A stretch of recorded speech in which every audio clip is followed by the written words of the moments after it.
Alrighty guys, welcome back to another video on my channel. In this video I wanted to discuss my Lionel Southern ES44AC, which I bought back in December 10th.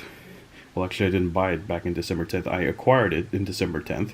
And this video I want to basically talk about the engine, why I bought it, some buyer beware, overall how I feel about the engine after owning it for almost a month now, and well, just generally talk about the model. So let's get right into the video.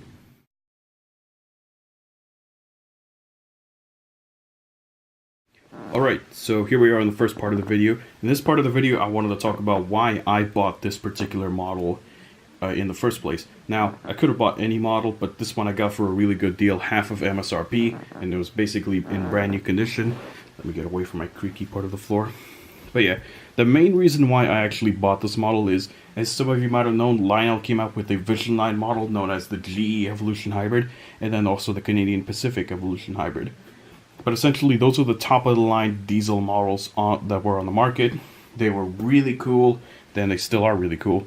Fully die-cast metal, the shell was metal, pretty much everything was made out of metal except a few miscellaneous parts, which I won't talk about in this video, but essentially it was an amazing model, very high quality. It was very expensive back in the day when it first came out, and it's even more expensive on eBay and so forth now because of its rarity. And most of them are selling for over $1,000 on eBay. That's including the Canadian Pacific variant and the GE Evolution Hybrid variant, which the GE version I want more because it's a real model, it's really cool looking, and yeah. But essentially this is the same exact thing as the GE Evolution Hybrid. A lot of the tooling is recycled from the GE Evolution Hybrid. Everything from the waist down is recycled, such as these pilots are the same exact as in the Vision Line model, the trucks, fuel tank, the other rear trucks as well, and then the rear pilot. In fact, even the frame is recycled from the GE Evolution Hybrid. There's even like cutouts on the frame for where the battery charge lights would have gone, which you don't really necessarily see all that well, but they're there if you look very, very well. But yeah, essentially this is the closest thing you could get to a Vision Line model without paying for the Vision Line price. Yes, it has a plastic shell. In fact, if I grab it here, it kind of creaks, but that's not too big of a deal for me personally. But yeah, again, Vision Line quality, but no Vision Line price. That's the main reason why I bought this model. And yeah, let's move on to the next part of the video now.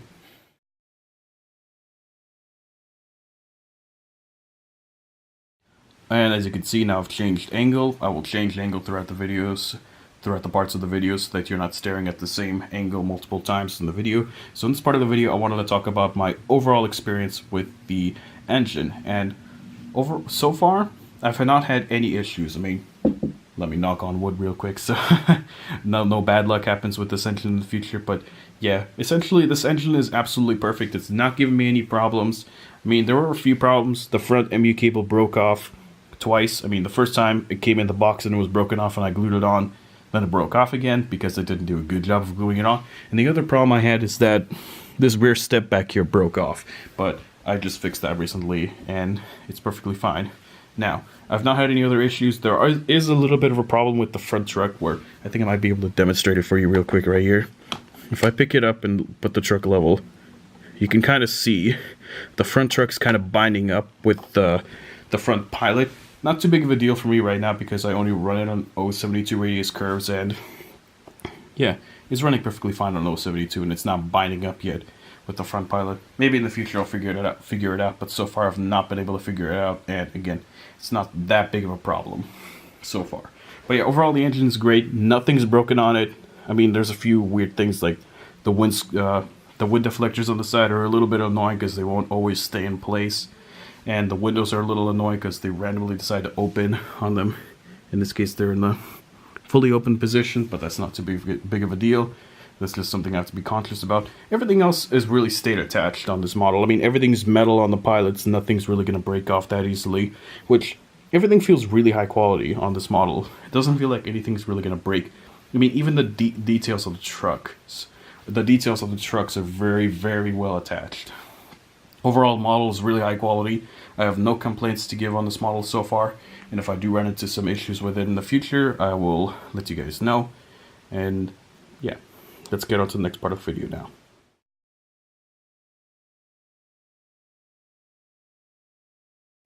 Alright, we're rounding up to near the end of the video, and in this part of the video I wanted to talk about my, just basically buyer beware I have to give towards this model, and of course also some quality issues that I have to give as well that I found with my model. So first off, buyer beware, let's talk about in the first part of the video. First off, these rear steps, you have to be very careful with them because they're plastic, and if you lean the model too much towards one side to where the lower step starts contacting a surface that the engine is sitting on, basically the step will break off, and it's a pretty big pain to glue it back on.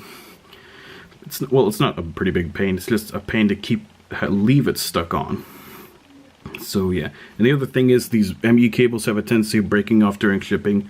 That's something you gotta watch out for. You gotta kind of look at the MU cable to see if it is indeed fixable. If it has, like, if you look at the ends of the cable where electrical cable, of where it goes into those sockets, if it's got a rounded end that has no paint on it, then it is a very easy fix. You just gotta glue it back in. But if it's like flat ends on just one side, then it's completely broken off, and you can't really fix that so easily. At least I think. You kind of have to look at the model though in the pictures. But otherwise, there's nothing really that I can say that's bad about this model. Overall, it's very high quality. You can't really say anything, again, I can't say anything bad about this model really, because overall and again, I'm not being like a Lionel fanboy or whatever. This is my first Lionel engine, excuse me, and overall I've had no quality issues. It's an absolutely amazing model so far. I mean, knock on my bridge frame again. Make sure no bad luck comes to this engine. But yeah, don't be too wary about this Lionel engine. It's not that big of an issue. I mean, again, you gotta watch out for Lionel quality as well with this engine. That's the thing. So that's what you gotta watch out for. Oh, and I forgot to mention, this rear deck is a little bit weird because I don't know if you can see it in the video, but you can kind of see it in the video. It kind of moves a little bit because the plastic's a little thin on the walkways. These walkways aren't metal, they're plastic. But yeah, if this was probably the die-cast metal version, this would not be a problem. But since this is the plastic body variant, yeah, this deck flex is a little weird, but not too big of a deal though. As long as you don't put any weight on the back deck, it's fine. One actually thing I have to mention, these handrails are really sturdy. They barely move. They're very strongly attached, and that makes the model feel very high quality.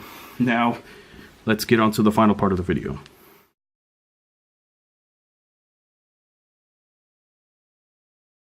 Alright, so here we are at the final part of the video, and in this part of the video, I wanted to talk about the inaccuracies of this model compared to the prototype. Now keep in mind, this is not me bashing on the model saying it's bad. This model is fantastic. Even with these inaccuracies, I still love it, but keep in mind, not every single model is going to be 100% accurate. If you want 100% accuracy to models of the real life prototype, well, you should probably go to HO scale instead, not O scale. But let's get right into the video.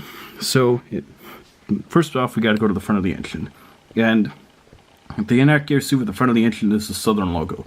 Now, the Southern logo itself is fine. The only problem is that it's oversized, and there's supposed to be another yellow square underneath the Southern logo that says, "Look ahead, look south." But that's not present on this model. But personally, that doesn't bother me because I think it looks a little bit better with just the Southern logo minus the box underneath it. But it would have looked a little bit more realistic if they had the square at the bottom. Looking at the sides of the model, the numbers on the sides of the model are a little bit oversized. This K is actually not an error with the model. The real life prototype has that K on the side. I forgot exactly what that K represents. If you guys remember exactly, put it in the comments. That'll be much appreciated for me. But yeah, the numbers are a little oversized, but that's not too big of a deal since you're not going to notice that most of the time while you're operating a model. And while I'm in this frame, I have to mention this bell on the side is not accurate to the prototype. It's supposed to be an electronic bell, not a mechanical bell like they've applied on here. And the sound file reflects that as well. It has a mechanical bell in the sound file, but it should be an electronic bell. I don't know why they did it this way. They just did it, and I can't explain why again. The next part is the Southern logo on the side of the engine is a little bit oversized, but again, you're not going to notice that most of the time since you'd have to basically bring up a prototype picture in order to notice that that is a bit of a problem. Excuse me. And the final sort of issue part with this model is that I think this actually applies to all of the Norfolk Southern Heritage units. There are no rear ditch lights. On the real life prototypes, they actually run these things long hood forward quite often, so they need the rear ditch lights, but this model does not have the rear ditch lights. But you can kind of see, let me actually bring the camera like this, you can kind of see there are some protrusions on this rear step for rear ditch lights, but the ditch lights are not present for some reason. And in the product description, they actually mentioned that the model would have front and rear ditch lights, but for some reason they mentioned them as marker lights. I don't know why they called them marker lights in the product description, but yeah, essentially I don't know why the rear ditch lights are not there. It would have been nice if they were there, but not too big of a deal, since most of the time you're running the engine long hood back towards the rear of the engine, and you're showing off the beauty of the front of the engine, where again the beauty is up here at the front, and that's what you should really show on this engine. So yeah, that's pretty much it for this video. If you guys enjoyed, give the video a like. Catch you guys in the next one. Bye.